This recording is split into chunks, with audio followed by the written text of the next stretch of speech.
സൂചിപ്പിച്ച മാതിരി നമ്മുടെ എന്ത് സംശയമുണ്ടെങ്കിലും ഹിന്ദുമതത്തിന്റെ കാര്യങ്ങൾ, നമ്മുടെ ആചാരങ്ങൾ, അനുഷ്ഠാനങ്ങൾ, ഇതിനൊക്കെ മറുപടി നമുക്ക് ലളിതാ സഹസ്രനാമത്തിൽ തരാം.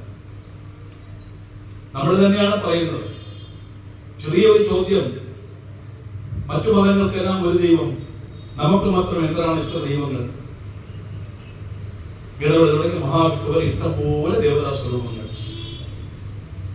ആ ചോദ്യത്തിന് മറുപടി ലളിതാ സഹസ്രനാമത്തിലുണ്ട്. നമ്മൾ എന്ത് ജപിക്കുന്നതാണ്, പക്ഷെ നമുക്ക് അതിന്റെ താല്പര്യം പലർക്കും അറിയാത്തത് കൊണ്ട് അതിന് മറുപടി പറയാൻ പറ്റും. നമ്മൾ വിചാരിച്ചത് നമുക്ക് ഒരു ദൈവമേ ഉള്ളൂ. നമുക്കെന്നല്ല, മൊത്തമേ ഒരു ദൈവമേ ഉള്ളൂ, സുപ്രീം പവർ. അത് അതാത് മതക്കാര് അവരുടെ വിശ്വാസം അനുസരിച്ച് ഓരോ പേരിട്ട് അതിനെ ആദരിക്കുന്നു. ഹിന്ദു മതത്തിൽ എന്താണ് പ്രത്യേകത എന്ന് ചോദിച്ചാൽ ഇഷ്ടദേവതാ ഉപാസന. നമുക്ക് വിഗ്രഹാരാധനയുണ്ട്. ആ സുപ്രീം പവർ എന്ന് പറയുന്നത് ബ്രഹ്മം, 26ാമത്തെ തത്വം. ആദ്യം വരെ കാര്യങ്ങൾ മനസ്സിലാക്കിയിട്ട് ലളിതാ സഹസ്രനാമത്തിലോട്ട് പോവാം, എങ്കിലേ അത് മനസ്സിലാവുള്ളൂ. നമുക്ക് 26ാമത്തെ തത്വമായ ബ്രഹ്മം എന്ന് പറഞ്ഞാൽ അതൊരു പവർ, സുപ്രീം പവർ. മനസ്സിലാക്കാൻ വേണ്ടി പറയാം, ഇലക്ട്രിസിറ്റി മാതിരി. ഇലക്ട്രിസിറ്റിയെ കണ്ണുകൊണ്ട് കാണാൻ പറ്റുമോ? ഇല്ല. അതിന് ശബ്ദം കാതുകൊണ്ട് കേൾക്കാൻ പറ്റുമോ? ഇല്ല. അതിന് മണമുണ്ടോന്ന് മൂക്കൊണ്ട് മണം നോക്കാൻ പറ്റുമോ? ഇല്ല. രുചി ഉണ്ടോന്ന് നക്കി നോക്കാൻ പറ്റുമോ? അല്ല കൈ കൊണ്ട് തൊട്ട് നോക്കാൻ പറ്റുമോ? ഇല്ല. ശബ്ദസ്പർശ രൂപരസ ഗന്ധം എന്ന പഞ്ച തന്മാത്രയോടി പ്രവർത്തിക്കുന്ന കണ്ണ്, കാത്, മൂക്ക്, നാക്ക്, ത്വക്ക് എന്ന ജ്ഞാനേന്ദ്രിയങ്ങൾ കൊണ്ട് മനസ്സിലാക്കാൻ പറ്റാത്തതാണ്. പക്ഷെ അതുണ്ടെന്ന് മനസ്സിലാക്കാൻ എങ്ങനെ? Through devices. ഇപ്പൊ തന്നെ നമ്മൾ ഈ പറയുന്നത് കേൾക്കുന്നത് ഇലക്ട്രിസിറ്റി ഉപയോഗം കൊണ്ട് തന്നെയാണ്. ഇതേപോലെ ആ ബ്രഹ്മത്തെ നമുക്ക് ആരാധിക്കാൻ വേണ്ടി, മനസ്സിലാക്കാൻ വേണ്ടി നമുക്ക് ഋഷികൾ തന്നിട്ടുള്ള ആ രൂപങ്ങളാണ് കൃഷ്ണൻ തൊട്ട് മഹാഗണപതി തുടങ്ങി എല്ലാ ദേവതാ സ്വരൂപവും. ഇതാണ് എല്ലാ ഗ്രന്ഥത്തിലും പറയുന്നത്. നാരായണത്തിൽ ആദ്യം പറയുന്നത് നസ്പട്ടം നൃത്തമാത്രേ നമ്മൾ പറയുന്നില്ല. താല്പര്യം അത് തന്നെയാണ്. ഈ കണ്ണുകൊണ്ട് കാണാൻ പറ്റാത്തതാണെങ്കിലും നമുക്ക് അനുഗ്രഹിക്കാൻ വേണ്ടി ഒരു കുഞ്ഞിന്റെ രൂപത്തിൽ അവതരിച്ചു പരബ്രഹ്മം. അതാണ് ഗുരുവായൂരപ്പൻ. ഏത് വിനായക പുരാണം എടുത്താലും ശരി, ഏത് പുരാണം എടുത്താലും ശരി, എല്ലാത്തിനും അവസാനം പറയുന്നത് ഇത് തന്നെയാണ്. ആ ബ്രഹ്മത്തെ ആരാധിക്കാൻ വേണ്ടി, വിഗ്രഹാരാധനയ്ക്ക് വേണ്ടിയാണ് നമ്മൾ ഇതെല്ലാം പറയുന്നത്. ഇതെങ്ങനെ മനസ്സിലാക്കാൻ പറ്റും ചോദിച്ചാൽ സൃഷ്ടികർത്തേ ബ്രഹ്മരൂപ ഗോത്രേ ഗോവിന്ദരൂപിണി നമ്മളതിനെ പറയുന്നു. സൃഷ്ടിപ്പെട്ടപ്പോൾ ബ്രഹ്മത്തിന്റെ രൂപത്തെ ധരിക്കുന്നു. അപ്പൊ ബ്രഹ്മാവൊന്നും അവിടെ ഇല്ല. ദേവി തന്നെയാണ് ബ്രഹ്മാവായി സൃഷ്ടിക്കുന്നത്. ദേവി തന്നെയാണ് വിഷ്ണുവായി രക്ഷിക്കുന്നത്. ദേവി തന്നെയാണ് ശിവന്റെ രൂപത്തിൽ വന്ന് സംഹരിക്കുന്നത്. അപ്പോ ബ്രഹ്മത്തിന് ദേവി എന്നാണോ പേര് ചോദിച്ചാൽ ആ ബ്രഹ്മത്തിന് നിറമില്ല, മണമില്ല, രൂപമില്ല എന്ന് പറഞ്ഞു. അപ്പൊ എങ്ങനെ പേര് വരും? എന്ന്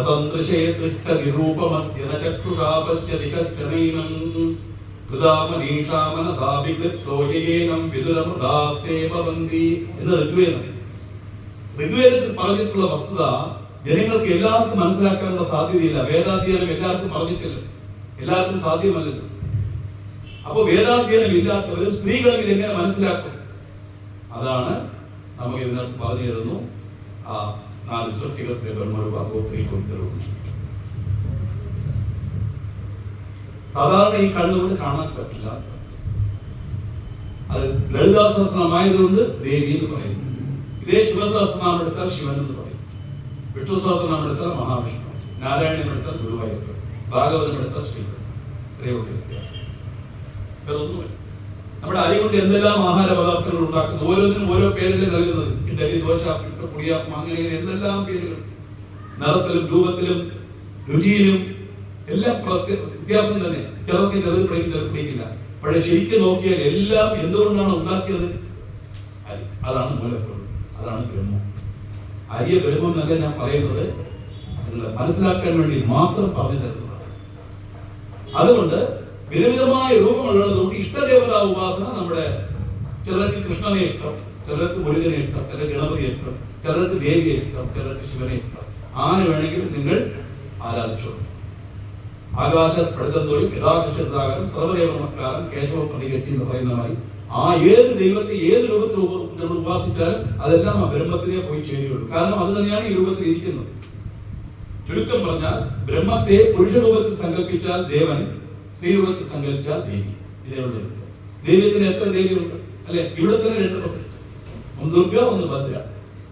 ഓരോന്നും ഓരോ കോൺസെപ്റ്റ് ഉണ്ട്, ഇല്ലെന്ന് ഞാൻ പറയുന്നില്ല. ഇവിടെ രണ്ടും രണ്ടല്ല, ഒന്ന് തന്നെയാണ്.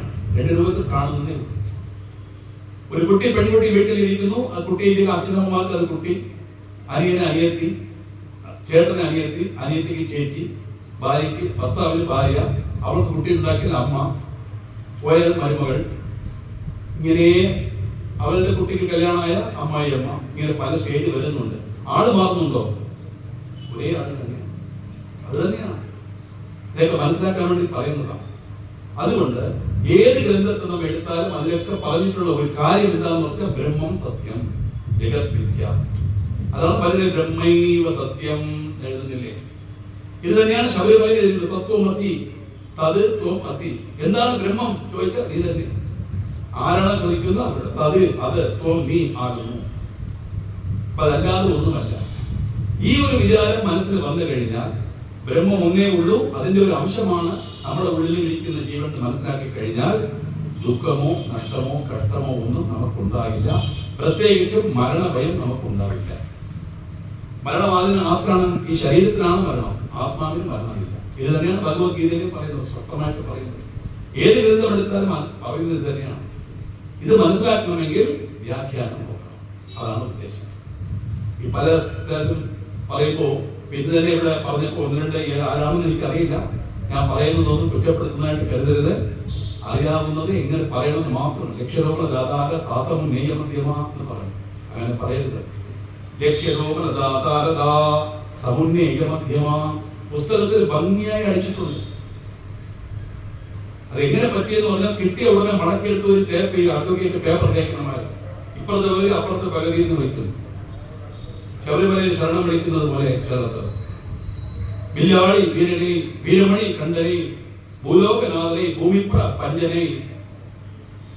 അയ്യപ്പൻ പഞ്ചനാണ്. ഭൂമി പ്രപഞ്ചനെ എന്ന് വിളിക്കും.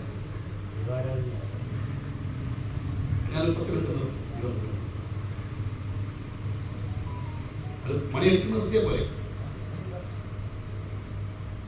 തുറന്നോ അടയ്ക്കാൻ പോകും. അടച്ചോട്ടെ, തുറക്കുന്ന സമയത്ത് നിർത്താം. അതൊക്കെ പറയാറ്.